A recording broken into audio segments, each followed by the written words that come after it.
आपने अभी कहा कि नाम नहीं लिया लेकिन अपनी भड़ास निकाली, नाराज़गी जाहिर की, तो ये स्पेस किसने दिया? जी। निश्चित रूप से जो राष्ट्रीय अध्यक्ष हैं उपेंद्र कुशवाहा जी, उन्होंने ये स्पेस दिया और सवाल तो उठेगा ही। सवाल इसलिए उठेगा कि आप देख लीजिए कि किसी भी पॉलिटिकल पार्टी में कार्यकर्ता जो है रीढ़ होता है। आप चुनाव लड़े तो पूरे निर्वाचन क्षेत्र में बिहार के सुदूरवर्ती क्षेत्रों में जाकर के कार्यकर्ताओं ने जो है आपके लिए ज़मीन तैयार की, पार्टी की नीतियों से जनता को अवगत कराया और एक विश्वास पैदा किया कि भाई इस पार्टी को आप समर्थन दीजिए, ये पार्टी आपके हित के लिए काम करेगी। तो सारा मेहनत किसने किया? कार्यकर्ता ने किया। और जब फल की बारी आई, फल किसने खाया? सबको पता है। तो एक मरमरिंग तो इस बात को लेकर है कि आखिर कार्यकर्ताओं की उपेक्षा क्यों? दूसरी बात, आप ये कह रहे हैं कि विलय की संभावना या चर्चा चल रही है। तो उपेंद्र कुशवाहा जी की राजनीति को अगर आप देखेंगे तो अस्थिर राजनीति के वो विशेषज्ञ माने जाते हैं।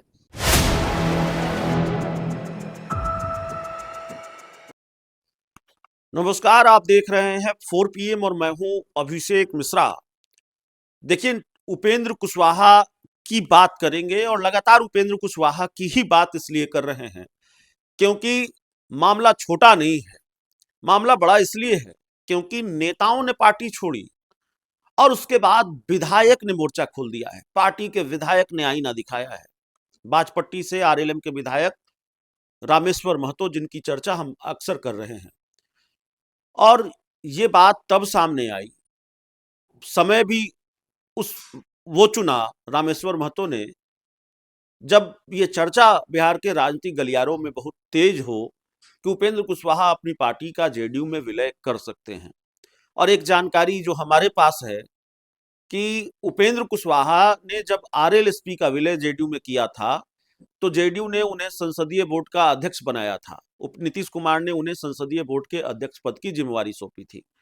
आज तक संसदीय बोर्ड के अध्यक्ष का पद जनता दल यूनाइटेड में खाली है, ऐसी हमारी जानकारी है। तो क्या उपेंद्र कुशवाहा को जेडीयू फिर यही लॉलीपॉप थमाने जा रही है?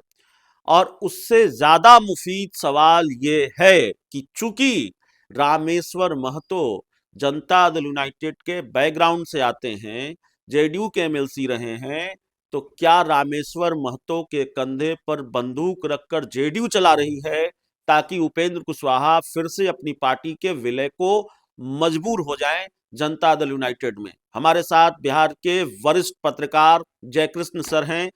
सर, जो सबसे पहला सवाल है इंटरव्यू का, बातचीत का जो पहला हिस्सा है वो ये है कि रामेश्वर महतो, जिन्होंने लिखा बहुत कुछ, हालांकि ये एहसान किया कि उपेंद्र कुशवाहा का नाम लेकर नहीं लिखा, लेकिन तमाम बातें लिखी कि भाई जब नेतृत्व की नीयत धुंधली हो जाए, राजनीति में केवल भाषणों से काम नहीं चलता, तमाम तरह की तो इसको कैसे डिकोड करते हैं? पहले अगर पार्टी के विधायक ही नेतृत्व की नीयत पर सवाल उठा रहे हैं, नीतियों पर सवाल उठा रहे हैं, तो कहाँ जाता हुआ देख रहे हैं, कहाँ क्या स्थिति देख रहे हैं आरएलएम में?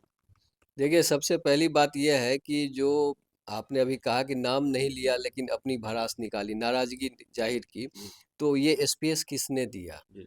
निश्चित रूप से जो राष्ट्रीय अध्यक्ष हैं उपेंद्र कुशवाहा जी, उन्होंने ये स्पेस दिया और सवाल तो उठेगा ही। सवाल इसलिए उठेगा कि आप देख लीजिए कि किसी भी पॉलिटिकल पार्टी में कार्यकर्ता जो है रीढ़ होता है। आप चुनाव लड़े तो पूरे निर्वाचन क्षेत्र में बिहार के सुदूरवर्ती क्षेत्रों में जाकर के कार्यकर्ताओं ने जो है आपके लिए ज़मीन तैयार की, पार्टी की नीतियों से जनता को अवगत कराया और एक विश्वास पैदा किया कि भाई इस पार्टी को आप समर्थन दीजिए, ये पार्टी आपके हित के लिए काम करेगी। तो सारा मेहनत किसने किया? कार्यकर्ता ने किया। और जब फल की बारी आई, फल किसने खाया? सबको पता है। तो एक मरमरिंग तो इस बात को लेकर है कि आखिर कार्यकर्ताओं की उपेक्षा क्यों? दूसरी बात, आप ये कह रहे हैं कि विलय की संभावना या चर्चा चल रही है। तो उपेंद्र कुशवाहा जी की राजनीति को अगर आप देखेंगे तो अस्थिर राजनीति के वो विशेषज्ञ माने जाते हैं। ये थोड़ा कड़ा शब्द हो गया, लेकिन हकीकत यही है। चूँकि अब क्या है कि एक खास वोट बैंक के नेता वो माने जाते हैं, निश्चित रूप से ये बात सही है। लेकिन जब भी वो पाला बदलते हैं, तो उसमें मैं अपने बिरादरी के वोट बैंक के हित की बात छोड़ करके वो अपने हित की बात करते हैं। निश्चित रूप से यही चीज़ बेस बनता है। और कार्यकर्ता देख रहे हैं कि जब आप जिस वर्ग का प्रतिनिधित्व करते हैं, उस वर्ग के मुद्दों को छोड़ करके आप अपने फायदे के लिए जो है लगातार दल बनाते हैं, दल बदलते हैं, दल का विलय करते हैं, तो ये चीज़ें जो हैं कम से कम जो उनका प्रभाव वाला वोट बैंक है उसके बीच भी जो है संदेश गलत चला जाता है। तो इसलिए जो है ये विरोध का स्वर अभी आपने देखा अभी इशारों में हो रहा है, हो सकता है कल को खुलकर हो जाए।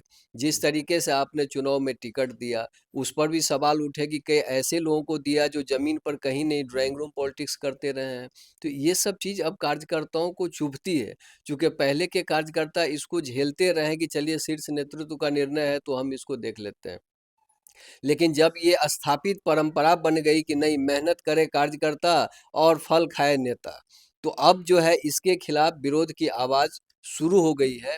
और ये एक पार्टी नहीं, ये धीरे-धीरे हर जगह जाएगी। लेकिन इस वक्त इस बात की चर्चा इसलिए अधिक हो रही है क्योंकि सबसे अधिक विरोध के स्वर जो हैं वो राष्ट्रीय लोक मोर्चा यानी उपेंद्र कुशवाहा जी की पार्टी में हो रहा है। जी, लेकिन सवाल ये है कि क्या इसके पीछे जेडीयू का भी खेल है कि उपेंद्र कुशवाहा को मजबूर कर दिया जाए अपनी पार्टी का विलय करने के लिए जेडीयू में?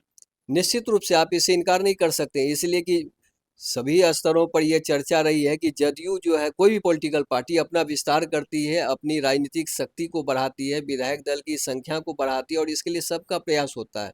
और ये बात तो अब गली-गली में चर्चा है कि जदयू का पहला प्रायोरिटी जो है वो यही है कि हमारे विधायकों का कुनबा बढ़े। इसके लिए कई छोटे-छोटे दलों की बात हो रही है। उपेंद्र कुशवाहा जी आसान टारगेट हो सकते हैं इसलिए कि दोनों जदयू और कुशवाहा जी की पार्टी दोनों जाने-पहचाने चेहरे हैं और एक दूसरे के साथ कई बार मिले भी हैं, जुड़े भी हैं। तो इसलिए निश्चित रूप से है कि भाई आपके घर में अगर कलह है तो दूसरा जो पड़ोसी है उस कलह को दूर करने के बजाय चाहेगा कि इससे हम कितना फ़ायदा उठा सकते हैं। राजनीति में तो आजकल यही नीति चलती है। तो ये माना जाए कि आने वाले दिनों में खरमास के बाद इस तरह का खेल हो सकता है, जिस जिस खेल के पीछे जेडीयू है।